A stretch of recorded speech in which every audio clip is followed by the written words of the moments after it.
भेटायला आला पहा लाडू लाडू लाडोबा, भेटायला आला पहा लाडू लाडू लाडोबा, शब्दांचे बोट धरून आला जणू चांदोबा.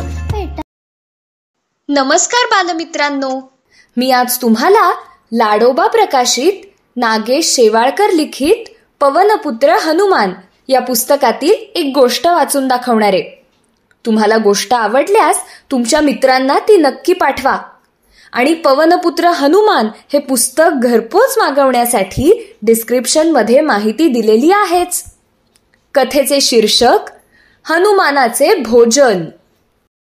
एकदा हनुमान एक ढोल जोर जोरात वाजवत होता. वाजवत असताना तो ढोल सारखा सरकत होता. मग हनुमानाने काय केले? हनुमानाने त्या ढोलाभोवती आपली शेपटी गुंडाळली. खूप वेळ तो ढोल वाजवून वाजवून हनुमान थकला. त्या ढोलाच्या आवाजाच्या तालावर जमलेले सारे मित्र आनंदाने नाचत होते. अचानक हनुमान ढोल वाजवताना थांबला.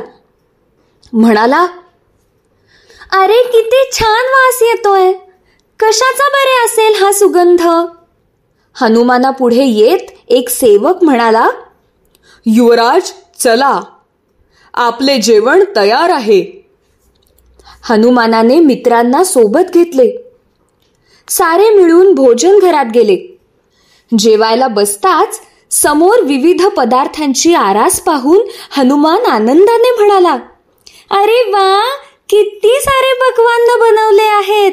यांचा वास इतका छान येत आहे, म्हणजे सर्व पदार्थ स्वादिष्ट झाले असणार.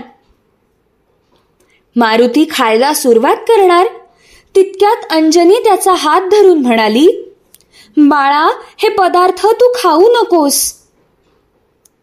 आईचे बोल ऐकून निराश झालेल्या मारुतीने विचारले, आई, काय झाले? मी का खाऊ शकत नाही? हे खाण्यायोग्य नाही का? हनुमंता, तसे नाही, पण तू हे खाऊ नकोस, अंजनी माता म्हणाली. तसा हनुमान ताटावरून उठला, बाजूला जाऊन बसला. सारे मित्र जेवण करीत होते. प्रत्येक पदार्थाची भरपूर स्तुती करत होते. ते ऐकून हनुमानाची भूक वाढत होती.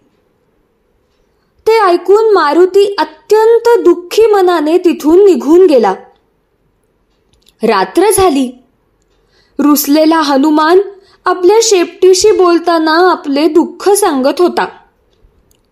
त्याला शोधत शोधत तिथे आलेली अंजनी माता म्हणाली, बाळा, तू असा दूर एकटा का बसलास?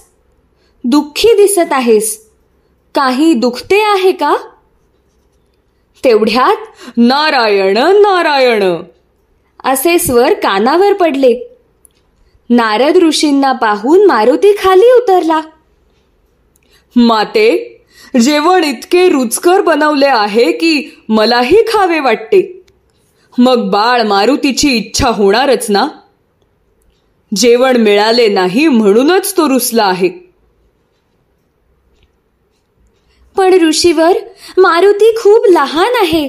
त्याचा अन्न संस्कार झालेला नाही. तो झाला की तो काहीही खाऊ शकतो. माते, बाळाला पहिला घास तेव्हा देतात जेव्हा त्याची जेवण करण्याची शारीरिक तयारी झालेली असते. परंतु आपला हनुमान बलवान आहे, शक्तिशाली आहे. तेव्हा त्याच्यावर अन्याय करू नका. त्याला अन्नाची गरज आहे. आपण त्याचा उद्याच अन्न संस्कार करावा. असे सांगून नारद मुनी निघाले. दुसऱ्या दिवशी हनुमानाचा अन्न खाण्याची सुरुवात करण्याचा सोहळा मोठ्या आनंदाने साजरा करण्यात आला. मोठा उत्सव करण्यात आला. हनुमंताच्या मित्रांना बोलावण्यात आले होते. योग्य विधी करण्यात आला.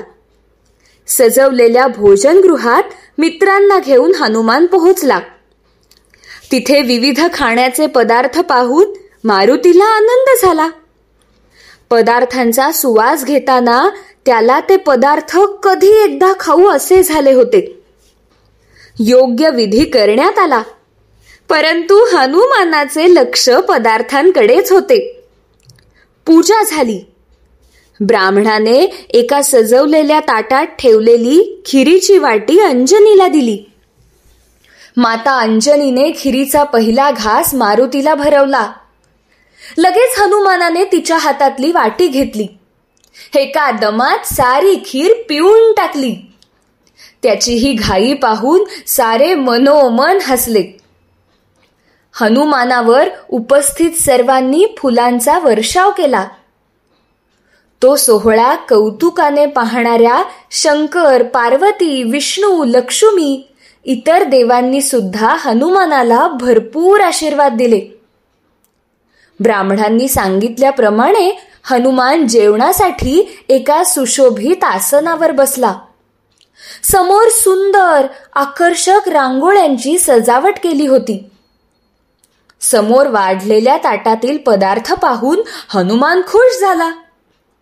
बृहस्पती गुरूंनी पहिला घास त्याला भरवला. नंतर अंजनी मातेने मोठ्या आनंदाने आपल्या लाडक्या मुलाला खाऊ घातले. आजोबा, आजी यांनी आपल्या नातवाला घास भरवले. वडील केसरी जवळ येताच अचानक हनुमान म्हणाला, बाबा थांबा. त्याच्याकडे सारे आश्चर्याने पाहू लागले. हनुमान हसत म्हणाला, कुणी खीर, कुणी बुंदी, कुणी अजून काही भरवले, पण सफरचंद कुणी खाऊच घातले नाही. हे ऐकताच सारे हसायला लागले. केसरीने सफरचंद खाऊ घातले. हनुमंताने स्वतःच्या हाताने पहिला घास खाल्ला. मारुती एका पाठोपाठ एक पदार्थ खातच होता. तो इतक्या भराभरा खाऊ लागला की काही क्षणात समोर ठेवलेले सारे पदार्थ संपले. मारुती आसनावरून उठला. वाढण्यासाठी ठेवलेले पदार्थ एकामागून एक फस्त करीत गेला. शिजवलेले पदार्थ, फळं सारं काही संपलं. सारे हे पाहून आश्चर्यचकित होत होते. जमलेल्या सर्वांसाठी तयार केलेले पदार्थ एकट्या हनुमानानेच खाल्ले. काही पदार्थ शेपटीत गुंडाळून हातात घेऊन तो तोंडात टाकत होता. आई, पदार्थ संपले, पण भूक भागली नाही, अजून वाढ, हनुमान म्हणाला. तसं अचंबित झालेल्या अंजनी मातेने स्वयंपाक करणाऱ्या महिलांना लगेच नवे पदार्थ तयार करण्यास सांगितलं. पुन्हा तयार केलेला सगळा स्वयंपाक मारुतीने आवडीने खाल्ला. आता मात्र अंजनी मातेच्या चेहऱ्यावरील भीती वाढत होती. इतर लोकही काळजीने चर्चा करत होते. असा प्रकार सुरू असताना स्वयंपाकीण म्हणाली, महाराणी, स्वयंपाकघरातील सगळे अन्नपदार्थ संपले. धान्याचा कणही आता शिल्लक नाही.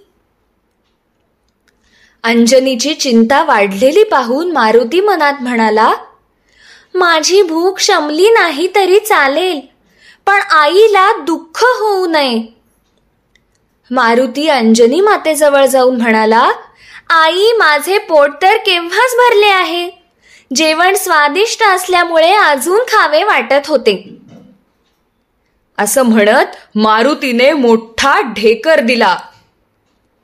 खरे सांगतोस ना बाळा, असे विचारत अंजनीने मारुतीला गळ्याशी लावले. बालमित्रांनो, अन्न संस्कार हा हिंदू धर्मातील 16 संस्कारांपैकी एक संस्कार. मूल जन्माला आल्यापासून 6, 8, 9, 10 किंवा 12व्या महिन्यात अन्नाचा पहिला घास धार्मिक विधी करून भरवावा लागतो.